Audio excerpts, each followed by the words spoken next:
I posted this morning a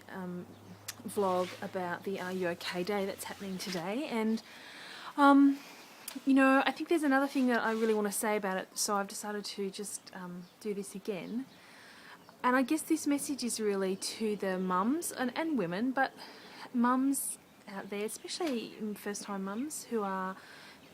still in that adjustment phase. I know that some mums just take to it like a duck to water, and they find that it just comes with real ease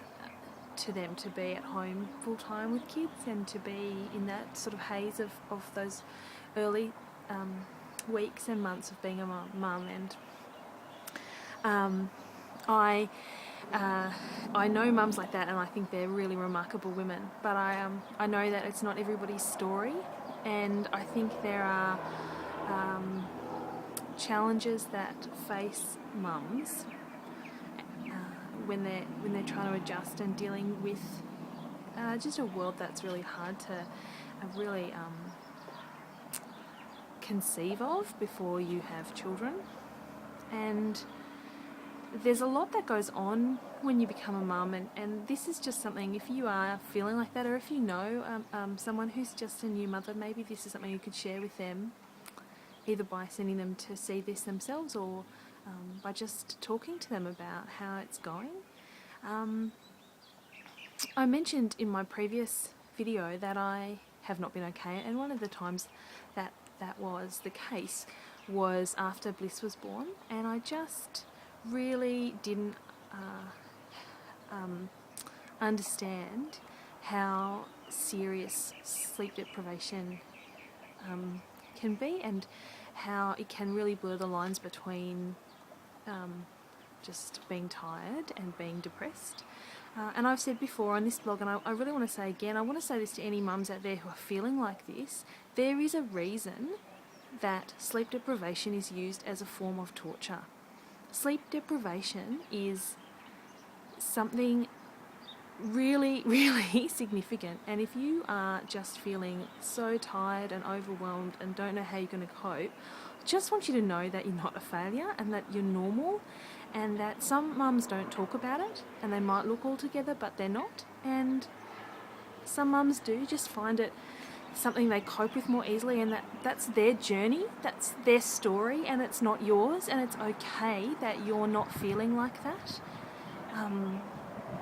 When you're tired, it is just so hard to navigate parenting just generally, let alone as a new mum, when you're trying to understand and get your head around your baby and their cries and their schedules and their feeding and the washing and everything else, and you're adjusting. And look, I do think, hopefully it gets easier. I know I found it easier second time around. I'm just more used to having less sleep, and so that element of sleep deprivation just hasn't been there quite in the same way as it was the first time around. But I just really want to say to you that if you're a new mum who's struggling, it can be hard to talk about for a whole bunch of reasons. You don't want to feel like a failure. You don't want to be vulnerable like that. You don't want to feel like you're going to be judged, because mums can be really judgy, and there are a whole bunch of personal reasons that you might have for not really feeling you can share that. And I just want to know that you to know that that's okay, and that you're not alone, and that it does get better, and that sleep deprivation is a really big deal. And I guess I just want to encourage you to find safe places to share that and to talk about that and to find support, because I know how hard it can be to ask for help, but it's also the best thing you can do. And I think the other thing that you might be feeling is just really lonely. It's incredible how isolating it can be, and how you can feel so isolated even when you're surrounded by people. And I just try and find the ways to stay connected to your support networks, whether that's